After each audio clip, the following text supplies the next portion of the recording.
Hey everyone, okay, this question came up on my Facebook Live, so I'm going to do a quick video and expand on it a small bit. Hey Brian, how do you get more power on your kicking leg for Gaelic? Okay, so this is one I'm going to talk about my own actual experience and my contextual knowledge that I've used and in the biomechanical science behind it.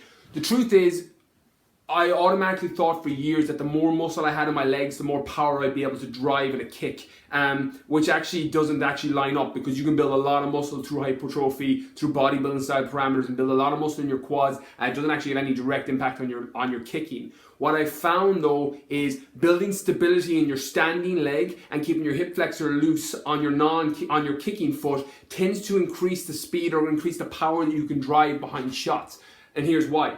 When you're in an unstable position, you're obviously not going to be able to generate as much power as in a complete stand. So if anybody that's practicing kicking a ball from a free in a stand position where there's nobody around, you're going to be able to drive that ball way further, way harder than you would if somebody is knocking you or you're breaking through a tackle as you kick. So keeping stability on that non-kicking foot is going to be absolutely crucial. So what I would advise you do is start building in some unilateral work into your training program. For example, in my J Body program, in one of the versions, there's single leg squats where you're hanging from a ring or hanging from a band and you're building down into a single leg squat and firing up through your glute. So not only are you getting your glute to fire, which is building muscle memory in the glute, which can allow you to take off quicker, it's also building that stability so that when you're on one foot, if somebody goes to tackle you, you can still generate enough power through that leg that you're able to kick through the opposite foot. So that's one thing you can build into your program. And then the second thing is going to be keeping your hip flexors loose, particularly on your kicking foot. What happens with repetitive movements, and this happens with soccer players as well, is people that are doing repetitive movements where you're kicking, you can build up a massive tightness to your quad, which one can loosen up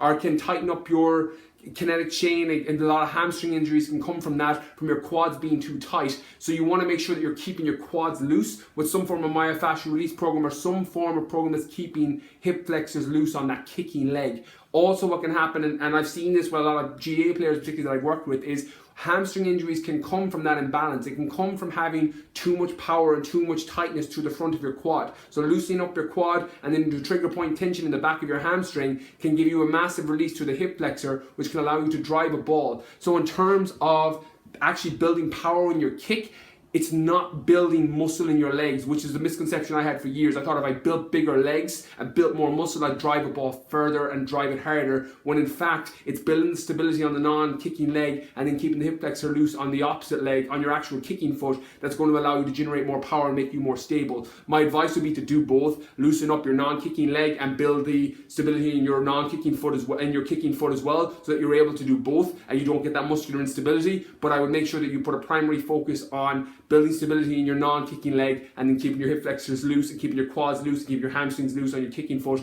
and that's going to allow you to generate more power through your kicks and make you more stable when you're kicking and while you're being tackled. So I hope this video helps. If you know any GA players that will find this valuable, please tag them below. If you're watching on YouTube, please like and subscribe, and if you're watching on Facebook, I will reply to comments for the next 24 hours.